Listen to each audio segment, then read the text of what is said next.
Guys, this is Manish Saini and you are watching Sankalp academy. आज हम बात करने वाले हैं यूपी टीजीटी पीजीटी और उत्तराखंड जीआईसी प्रवक्ता के बारे में। हम यहाँ पर ऐसे प्रश्नों को देखेंगे जो किसी न किसी परीक्षा में अवश्य आए हुए हैं और साथ साथ ये नोट्स जो हैं हमारे यूपीएससी, यूपीपीसीएस और उत्तराखंड पीसीएस के लिए भी काफ़ी लाभदायक होने वाले हैं। आप हमें टेलीग्राम पर भी ज्वाइन कर सकते हैं। टेलीग्राम पर जो हमारा चैनल है वो संकल्प एकेडमी के नाम से ही वहाँ पर उपलब्ध है। नीचे डिस्क्रिप्शन पे हमने उसका लिंक भी दिया है, आप वहाँ से हमें ज्वाइन कर सकते हैं। यहाँ पर हम बात कर रहे हैं वैदिक पीरियड के बारे में। अगर हम बात करते हैं वैदिक पीरियड के, तो पहला जो हमारे पास यहाँ पर क्वेश्चंस है वो है कि निम्नलिखित में से कौन सा वैदिक लेख पहली बार पुनर्जन्म के सिद्धांत की प्रणाली की व्याख्या करता है।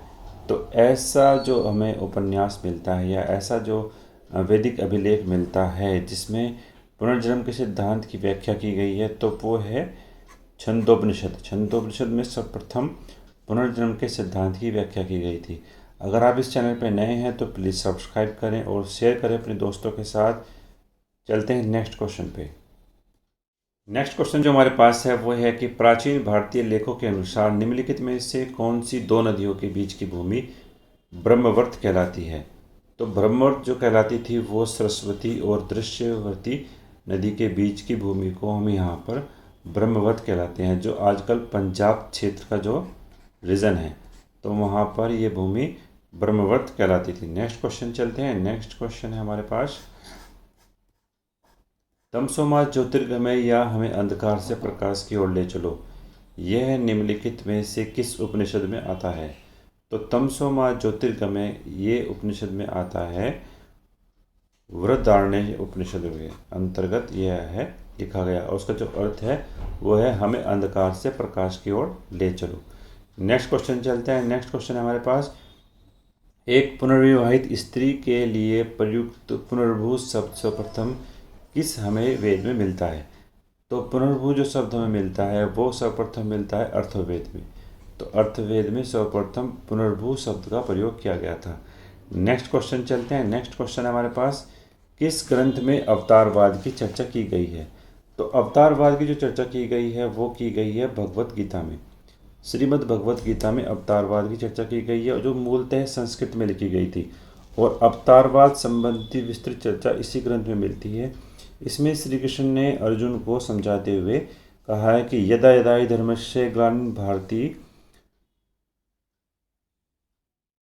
जो हमारे पास यहाँ पर नेक्स्ट क्वेश्चन है वो है कि निम्नलिखित में से किस ग्रंथ में जल पलावन की कथा का वर्णन किया गया है। तो सर्वप्रथम जो है जल पलावन की जो कथा है वो की गई थी शतपथ ब्राह्मण ग्रंथ में। शतपथ ब्राह्मण ग्रंथ में यह चर्चा की गई थी, और इसमें के जो रचयिता थे वो महर्षि याज्ञवल्क्य इसके रचयिता थे। नेक्स्ट क्वेश्चन चलते हैं। नेक्स्ट क्वेश्चन हमारे पास, प्राचीन भारतीय जिस विवाह में कन्या के पिता को गोमिथुन देने की शर्त होती थी उस विवाह को क्या कहा जाता था। तो इस विवाह को जो कहा जाता था वो कहा जाता आर्ष विवाह। आर्ष विवाह उसका कहा जाता था। नेक्स्ट क्वेश्चन चलते हैं। नेक्स्ट क्वेश्चन हमारे पास, सूची 1 और सूची 2 में ब्राह्मणों के सुमेलित कीजिए, और नीचे दिए गए कोड को यहाँ पर आप डिफाइन कर सकते हैं। तो सूची 1 में जो है ऋग्वेद, जितने भी हमारे वेद हैं तो उनकी चर्चा की गई है, और दूसरे वेद में उनको दूसरी सूची में यहाँ पर उनके ब्राह्मणों की बात की गई है। तो हम यहाँ पर देखते हैं जो ऋग्वेद की जो ब्राह्मण है वो कौशिक ब्राह्मण है। अगर हम बात करते हैं ऐसे यजुर्वेद के बारे में तो वहाँ पर तैत्तिरीय ब्राह्मण इनका संबंधित है। अगर हम बात करते हैं सामवेद की तो सामवेद में आपका पंचविश ब्राह्मण संबंधित हैं, और ऐसे ही अर्थवेद में आपके गोपत ब्राह्मणों को यहाँ पर देखा गया है। तो इस क्रम से जो हमारा सही उत्तर होगा वो होगा सी, सेकंड, फर्स्ट, फोर्थ, थर्ड। तो इसका सही उत्तर होगा सी। नेक्स्ट क्वेश्चन चलते हैं। नेक्स्ट क्वेश्चन हमारे पास, निम्नलिखित में से किसका संदर्भ फल, जलपलावन, लकड़ी, फूलों आदि की समय समय पर की जाती रही आपूर्ति से है, जिसे राजा को देने के लिए ग्रामीण बाध्य थे। तो जो उसका जो सही उत्तर है वो है भोग। भोग इसका सही उत्तर है, जिसमें जलपलावन, लकड़ी और फूल आदि समय समय पर दी जा रही आपूर्ति से संबंधित है। नेक्स्ट क्वेश्चन चलते हैं।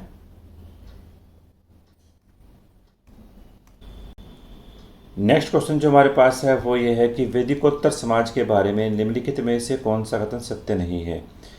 तो यहाँ पर जो हमारा पहला ऑप्शन है, सामासिक धर्म वाली पति पत्नी को यज्ञ में भाग लेने की मान्यता नहीं थी। ये हमारा यज्ञों में स्रोत के तौर पर एक पत्नी ही स्वतंत्र रूप से भाग ले सकती थी। कुछ ग्रंथों के अनुसार यज्ञों में पत्नी की अनुपस्थिति में उसके स्थान पर सोने या घास का कोई पुतला प्रयुक्त किया जाता रहा होगा। केवल विवाहित व्यक्ति ही अपनी वैध पत्नी के साथ किसी यज्ञ में यजमान बन सकता है। तो इस हिसाब से जो हमारा यहाँ पर सत्य वचन नहीं है वो है बी। उत्तर वैदिक काल में स्त्री दशा अच्छी थी और बहुविवाह और विधवा विवाह यहाँ पर प्रचलित थे। यज्ञ के समय स्त्रियों को श्रोता के रूप में एक साथ कई पत्नियों को स्वतंत्र रूप से भाग लेने का अधिकार था। मैत्रेयी संहिता में मनु की 10 पत्नियों का उल्लेख है जो यज्ञ के स्रोत के रूप में भाग ले सकती थी। तो इस हिसाब से जो इसका सही उत्तर है वो है बी। नेक्स्ट क्वेश्चन चलते हैं। नेक्स्ट है हमारे पास, निम्नलिखित में से कौन सा ग्रंथ पुरुषमेध यज्ञ के समय बलि पीड़ितों की सूची में शिल्प और व्यवसाय की एक लंबी तालिका यहाँ पर प्रस्तुत करता है। तो वो जो तालिका प्रस्तुत करता है वो है वाजनेयी संहिता। वाजनेयी संहिता यहाँ पर एक सी तालिका प्रस्तुत करता है। इसका सही जो उत्तर है वो है ए। नेक्स्ट क्वेश्चन चलते हैं। नेक्स्ट क्वेश्चन है हमारे पास, किस सम्मेलन को नरिस्ता कहा जाता था जिसका अर्थ एक ऐसा संकल्प है जिसे तोड़ा नहीं जा सकता था। तो वो जो नरिस्ता थी वो थी सभा। सभा का संबंध यहाँ पर सभा, समिति, विदत और वैदिक काल की ऐसी प्रशासनिक संस्थाएं थी और सभा को ही यहाँ पर नरिस्ता कहा जाता था, जिसका अर्थ है इसका कोई संकल्प और जिसको कोई भी व्यक्ति तोड़ नहीं सकता था। नेक्स्ट चलते हैं। निम्नलिखित में से वैदिक साहित्य में से कौन सम्मिलित नहीं है। तो वैदिक साहित्य में यहाँ पर स्मृतियाँ सम्मिलित नहीं है। अगर हम बात करते हैं, वैदिक साहित्य को श्रुति भी कहा जाता है। श्रुति का अर्थ है सुना हुआ। संहिता, आरण्य, उपनिषद और ब्राह्मण ग्रंथ वैदिक साहित्य में शामिल है, जबकि स्मृतियों की रचना सूत्रकाल में हुई है। तो जो स्मृतियों की जो रचना यहाँ पर की गई है वो सूत्रकाल में है, ये वैदिक काल से संबंधित नहीं है। नेक्स्ट क्वेश्चन चलते हैं। नेक्स्ट क्वेश्चन है हमारे पास, निम्नलिखित में से कौन सा वेदांग का हिस्सा नहीं है। तो जो इसमें वेदांग का जो हिस्सा नहीं है वो है आगम। अगर हम बात करते हैं वेदांगों की, तो वेदांग कुल ऐसे 6 यहाँ पर देखे गए हैं, जिनमें है शिक्षा, अल्प, ज्योतिष, छंद, निरुक्त और यहाँ पर व्याकरण। तो इनकी कुल जो संख्या बताई गई है वो 6 बताई गई है। 6 वेदांग यहाँ पर हैं। नेक्स्ट क्वेश्चन चलते हैं। नेक्स्ट क्वेश्चन हमारे पास, ऋग्वेद काल में कौन नियमित भूमि पर नहीं था। तो ऋग्वेद काल में जो नियमित भूमि पर नहीं था, राजा को भूमि का मालिक यहाँ पर नहीं समझा जाता था। वैदिक काल में ऐसा कोई नियमित भूमि या कर नहीं था, क्योंकि राजा को भूमि का मालिक नहीं यहाँ पर समझा जाता था। और वैदिक समाज जनजातियों और समतावादी समाज था और भूमि के संचय के आधार पर सामाजिक विभाजन यहाँ पर मौजूद था।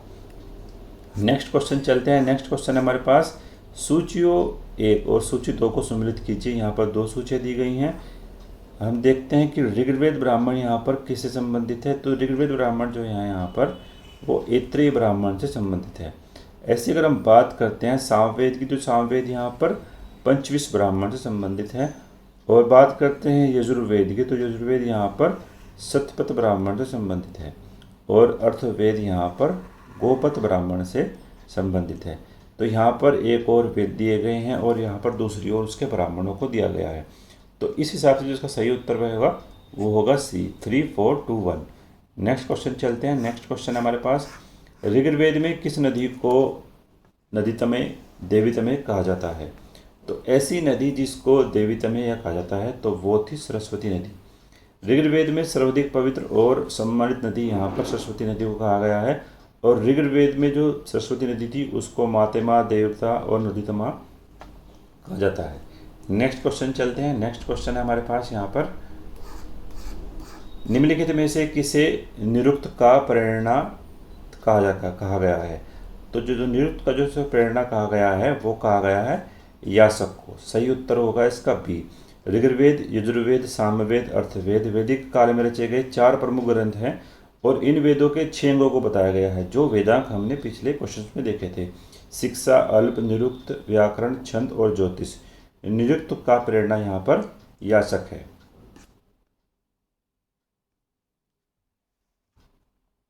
नेक्स्ट क्वेश्चन चलते हैं। नेक्स्ट क्वेश्चन है हमारे पास, अर्थ सर्वप्रथम किसने सुझाव दिया कि संस्कृत, लैटिन और ग्रीक एक ही भाषा के परिवार से संबंधित है? तो सर्वप्रथम ये सुझाव दिया था, ये दिया था सर विलियम जोन्स ने। सर विलियम जोन्स, डी सही उत्तर होगा इसका। नेक्स्ट क्वेश्चन चलते हैं। नेक्स्ट क्वेश्चन है हमारे पास, नारायण के साथ विष्णु के तात्म्यता का प्राचीनतम उल्लेख प्राप्त हुआ है? तो ऐसा उल्लेख हमें प्राप्त हुआ है तैत्तिरीय आरण्य से। तैत्तिरीय आरण्य से संबंधित आरण्य है और मैत्रेयी आरण्य की तैत्तिरीय और काटक शाखाओं की एक प्रतिनिधि ब्राह्मण है, जिसे तैत्तिरीय आरण्य कहा जाता है। तो इस यहाँ पर देखा हमने, इसका जो सही उत्तर होगा वो होगा ए। नेक्स्ट क्वेश्चन चलते हैं। उत्तर वैदिक काल में पालागल से तात्पर्य है, तो जो पालागल है वो था वहाँ पर संदेशवाहक। तो उत्तर वैदिक काल में जो रत्नियों की सूची में सबसे अंतिम नाम पालागल का मिलता है। पालागल जिसका जो उसका नाम दिया गया है वो शतपथ ब्राह्मण में दिया गया है। और उत्तर वैदिक काल के जो अंत की रचना है, पागालक के एक स्थान से दूसरे स्थान तक संदेश को ले जाने के रूप में संदेशवाहक का काम किया गया था। नेक्स्ट क्वेश्चन चलते हैं। नेक्स्ट क्वेश्चन हमारे पास, शतपथी का सही अर्थ क्या है? अगर हम यहाँ पर देखते हैं, शतपथी का जो सही अर्थ है वह है 7 प्रतिज्ञा या वचन निभाना। शतपथी का सही अर्थ है 7 प्रतिज्ञा या 7 वचन निभाना। शतपथी हिंदू विवाह से संबंधित तथ्य है और इसमें वर उत्तर दिशा में और कन्या को 7 मंत्रों के द्वारा सप्त मंडलियों में 7 पदों को साथ ले जाता है, जिसमें विवाह में शतपथी कहा जाता है और इसको जो है वैदिक विवाह भी कहा जाता है। नेक्स्ट क्वेश्चन चलते हैं। नेक्स्ट क्वेश्चन हमारे पास, सर्वप्रथम किस ग्रंथ में हिरण्यकार शब्द का उल्लेख मिलता है? तो इस शब्द का जो उल्लेख मिलता है वो मिलता है यजुर्वेद में। इसका जो सही उत्तर होगा वो होगा सी, यजुर्वेद। सर्वप्रथम जो शब्द मिलता है हमें यजुर्वेद में मिलता है। नेक्स्ट क्वेश्चन चलते हैं। प्राचीन भारत में जो विधवा पुनर्विवाह कर लेती थी तो उसे क्या कहा गया है? तो उसे कहा गया है पुनर्भू। पुनर्भू प्राचीन भारत में एक विवाह जो है एक पवित्र संबंध था और शतपथ ब्राह्मण में पत्नी को पति की अर्धांगिनी माना गया है। समाज में पुनर्विवाह और नियोग की प्रथा प्रचलित थी। जो विधवा पुनर्विवाह कर लेती थी उसको हम पुनर्भू कहते थे।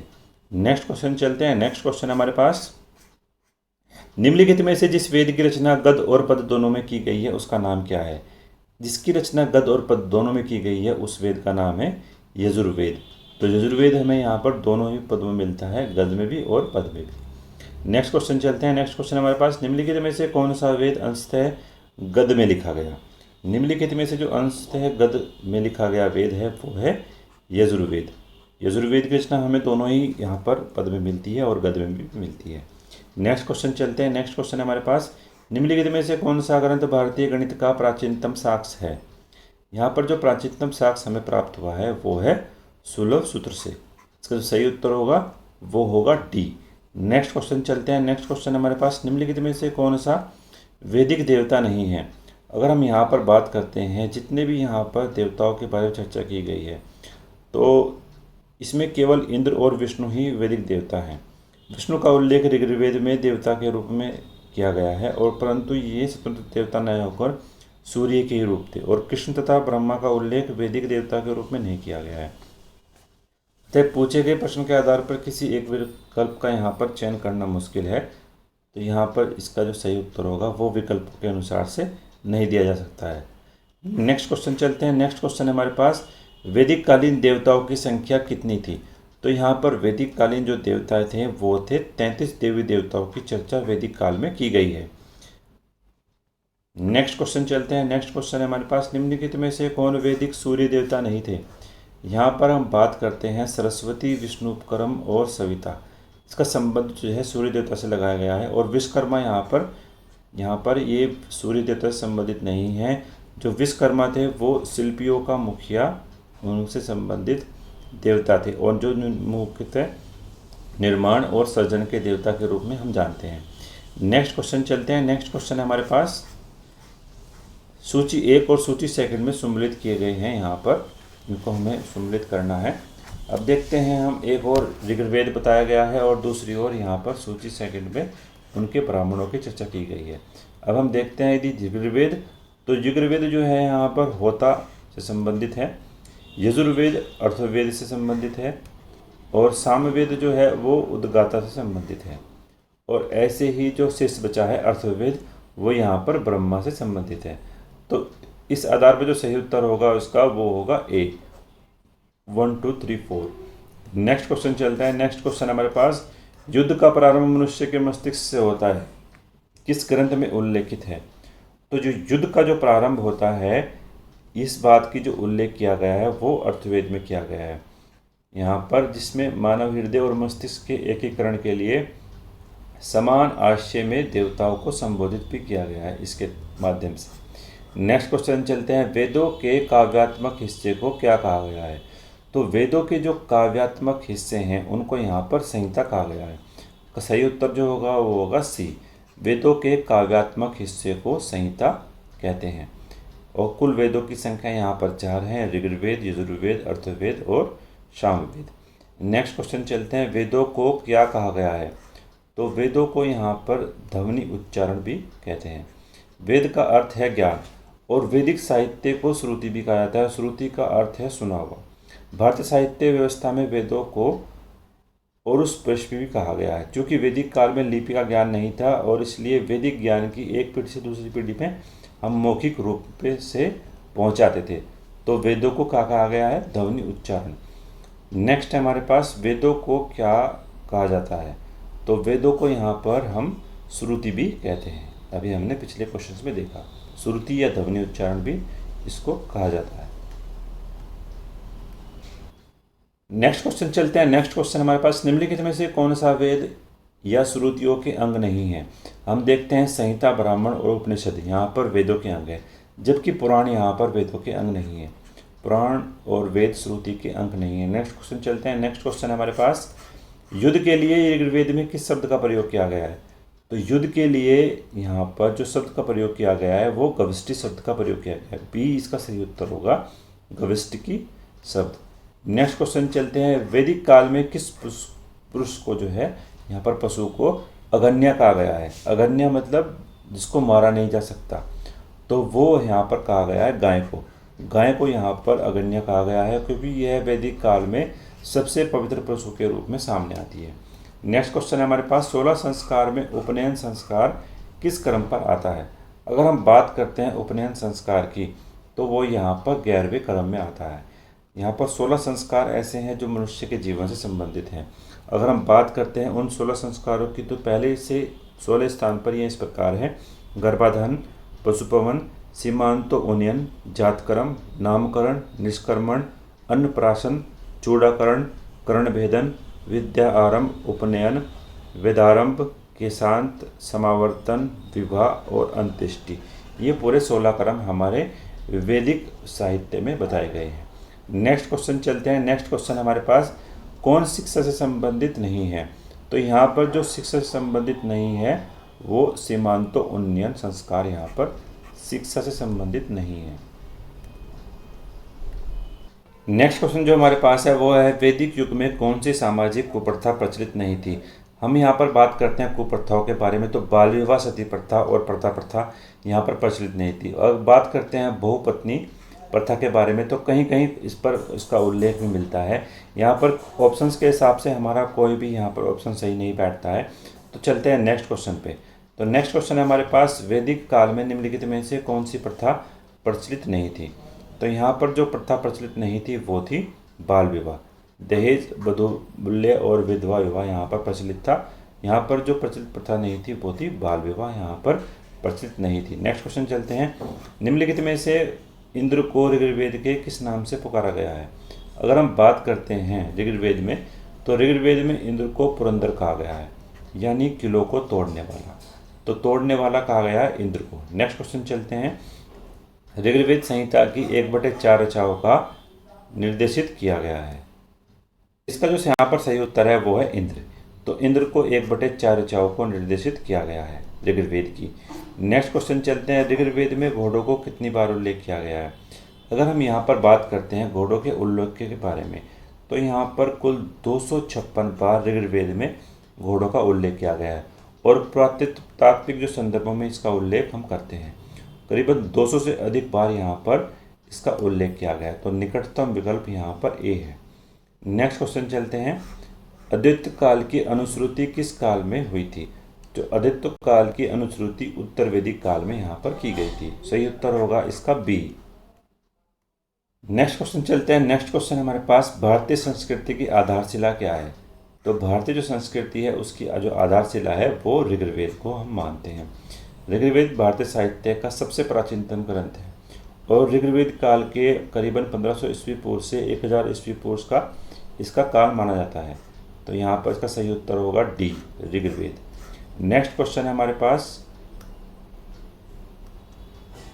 समुद्र पर्यंत पृथ्वी के शासक को एक राष्ट्र कहा गया है कौन से ग्रंथ में। तो ये कहा गया है ऐत्रेय ब्राह्मण में। ऐत्रेय ब्राह्मण ग्रंथ में यहाँ पर समुद्र पृथ्वी के शासक को एक राष्ट्र कहा गया है। सही उत्तर होगा इसका बी। यहाँ पर चलते हैं नेक्स्ट क्वेश्चन के पास। नेक्स्ट क्वेश्चन है हमारे पास, रामायण और महाभारत में उल्लेखित स्थलों की पुरातात्विक पहचान की गई है। तो ये की गई थी B.L. लाल द्वारा। सही उत्तर होगा इसका डी, B.L. लाल द्वारा रामायण और महाभारत में उल्लेखित पुरास्थलों की पहचान इन्होंने की थी। नेक्स्ट क्वेश्चन चलते हैं, महाभारत में उल्लेखित कुछ स्थलों को पुरातात्विक स्थलों से समीकरण किसने किया है। तो यहाँ पर जो इसका सही उत्तर होगा वो है B.L. लाल। तो B.L. लाल ने दोनों ही यहाँ पर जो हमारे रामायण और महाभारत जो ग्रंथ हैं उनके पुरातात्विक स्थलों की यहाँ पर पहचान की थी। नेक्स्ट क्वेश्चन चलते हैं हमारे पास। नेक्स्ट क्वेश्चन है, बोगोर्जकुई अभिलेख कहाँ पर प्राप्त किया गया है। तो ये प्राप्त किया गया है तुर्की में बोगार्जकुई अभिलेखों को प्राप्त किया गया है। एशिया माइनर तुर्की में स्थित है, जबकि और बोर्जुगी यहीं पर हमें दिखाई पड़ता है। इस अभिलेख का जो ऋग्वेद काल के देवताओं इंद्र, वरुण, मित्र और नास्ते का उल्लेख यहाँ पर मिलता है। इससे यह हम समझ सकते हैं कि वैदिक आर्य ईरान से होकर ही भारत आए थे और इस अभिलेख का सबसे प्राचीनतम उल्लेख हमें यहीं पर ही मिलता है। नेक्स्ट क्वेश्चन चलते हैं। नेक्स्ट क्वेश्चन हमारे पास, एशिया माइनर से प्राप्त बोगोर्जकुई अभिलेख में जिन वैदिक देवताओं का आह्वान किया गया है वो थे यहाँ पर डी, इंद्र, नास्ते, मित्र और वरुण। इन देवताओं का यहाँ पर उल्लेख किया गया है। तो उसका सही उत्तर होगा डी। नेक्स्ट क्वेश्चन चलते हैं। नेक्स्ट क्वेश्चन हमारे पास, ऋग्वेदिक देवताओं का उल्लेख हमें मिलता है। तो ऋग्वेदिक देवताओं का उल्लेख जो हमें मिलता है वो बोगोर्जकुई अभिलेख में मिलता है, जो कहाँ पर है, तुर्की देश में है, एशिया माइनर में स्थित है। नेक्स्ट क्वेश्चन चलते हैं, ऋग्वेद काल में अस्तव्यस्त वृक्ष किसे कहा जाता है। तो ये जो वृक्ष कहा जाता है ये कहा जाता है पीपल को। ऋग्वेद काल में पीपल की अधिक मान्यता थी और पीपल को संस्कृत में अश्वत्थ कहा गया है। प्राचीन संस्कृत में पीपल देववृक्ष हैं और इसके सात्विक प्रभाव से अंत्य चेतना पुलकित और प्रफुल्लित होती है। तो यहाँ पर चलते हैं नेक्स्ट क्वेश्चन पे, इसका सही उत्तर होगा बी। नेक्स्ट क्वेश्चन है हमारे पास, अयोध्या का सर्वप्रथम उल्लेख हमें कहाँ मिलता है। तो अयोध्या का हमें सर्वप्रथम जो उल्लेख मिलता है वो अर्थवेद में मिलता है। अर्थवेद में अयोध्या को अर्थवेद में ईश्वर का नगर बताया गया है और इसकी संपत्ति की जो तुलना की गई है वो स्वर्ग से यहाँ पर की गई है। अगर हम बात करते हैं अर्थवेद की, तो अर्थवेद में कुल 20 भाग हैं और कुल 5987 यहाँ पर मंत्र हैं और जो यहाँ पर इसके मंत्री को पुरोहित यज्ञ भी कहा गया है, जो ब्रह्मा यहाँ पर कहलाता है। नेक्स्ट क्वेश्चन चलते हैं। नेक्स्ट क्वेश्चन हमारे पास, किस उत्तर वैदिक काल विचारकों ने वेदों की महिमा का खंडन किया है। तो वेदों की जो महिमा है उसका खंडन जो किया है वो किया है कौत्सक ने। कौत्सक इसका भी सही उत्तर होगा। नेक्स्ट क्वेश्चन चलते हैं। नेक्स्ट क्वेश्चन है हमारे पास, वैदिक के नवमंडल के समी सूक्त निम्नलिखित में से किस देवता के परख हैं। तो यहाँ पर जो इसका सही उत्तर होगा वो होगा सोम। सोम यहाँ पर इसका सही उत्तर है। नेक्स्ट क्वेश्चन चलते हैं। नेक्स्ट क्वेश्चन है हमारे पास, ऋग्वेद का नौवां मंडल किससे संबंधित है। तो ऋग्वेद का जो नौवां मंडल है वो सोम देवता से यहाँ पर संबंधित है। इसका जो सही उत्तर होगा वो होगा बी, सोम। नेक्स्ट क्वेश्चन जो हमारे पास है वो है, ऋग्वेद में तृतीय मंडल की रचना की गई थी। तो तृतीय मंडल की जो रचना की थी वो की थी विश्वामित्र जी ने। विश्वामित्र जी, इसका सही उत्तर होगा सी। नेक्स्ट क्वेश्चन चलते हैं, ऋग्वेद का नदी सूक्त किस मंडल में है? तो ऋग्वेद का जो नदी सूक्त है वो 10वें मंडल में हमें यहाँ पर दिखाई पड़ता है। इसका जो सही उत्तर होगा वो होगा डी। नेक्स्ट क्वेश्चन चलते हैं। नेक्स्ट क्वेश्चन हमारे पास, ऋग्वेद के किस मंडल में गायत्री मंत्र लिखा मिला है? तो गायत्री मंत्र जो हमें लिखा मिला है वो ऋग्वेद के 3रे मंडल में यहाँ पर है। सही उत्तर होगा इसका यहाँ पर सी। अगर हम बात करते हैं, इसकी जो रचना की थी वो विश्वामित्र जी ने यहाँ पर की थी। नेक्स्ट क्वेश्चन चलते हैं, वैदिक युग की सर्वाधिक प्राचीन संस्था कौन सी है? तो वैदिक युग की यहाँ पर जो सर्वाधिक प्राचीन रचना है वो है विदत। विदत यहाँ पर इसकी सर्वाधिक प्राचीन संस्था है।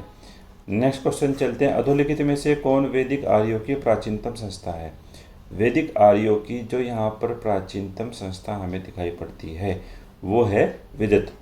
विदत यहाँ पर आर्यों की सर्वप्रथम प्राचीनतम संस्था है। नेक्स्ट क्वेश्चन चलते हैं, निम्नलिखित में से किस संस्था में स्त्रियों के भाग लेने के उल्लेख हमें प्राप्त हुआ है? तो स्त्रियों का भाग लेने का उल्लेख हमें वैदिक युग की सबसे अधिक प्राचीन जो संस्था है विदत, उसी में ही इसका उल्लेख मिलता है। सही उत्तर होगा इसका सी। नेक्स्ट क्वेश्चन चलते हैं। नेक्स्ट क्वेश्चन है हमारे पास, उत्तर वैदिक युग में उत्तरी बिहार के आर्यकरण का श्रेय किसको जाता है? तो उत्तर वैदिक युग में आर्यों के आर्यकरण का बिहार का वो जाता है विदय माधव को।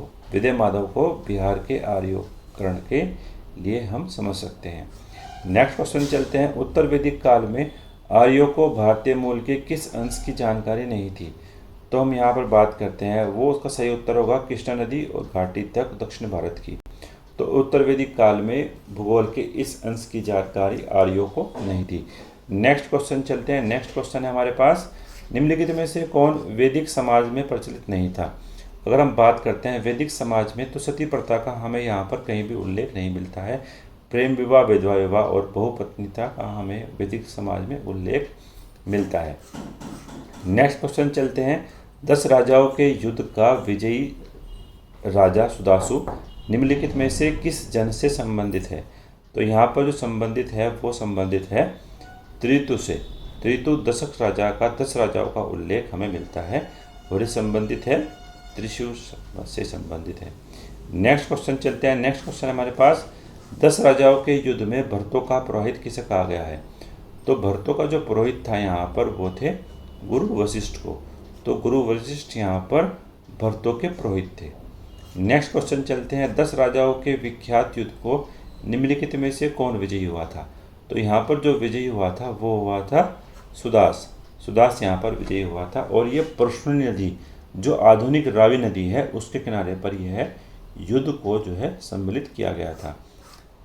आशा करते हैं कि आपको ये वीडियो पसंद आई। अगर आपको ये वीडियो पसंद आई तो प्लीज़ लाइक करें, शेयर करें अपने दोस्तों के साथ, और अगर आप इस चैनल पर नए हैं तो प्लीज़ सब्सक्राइब करें। इसका सेकंड पार्ट भी हम जल्द ही लेकर आते हैं। Thank you so much for watching. मिलते हैं नेक्स्ट वीडियो में। धन्यवाद।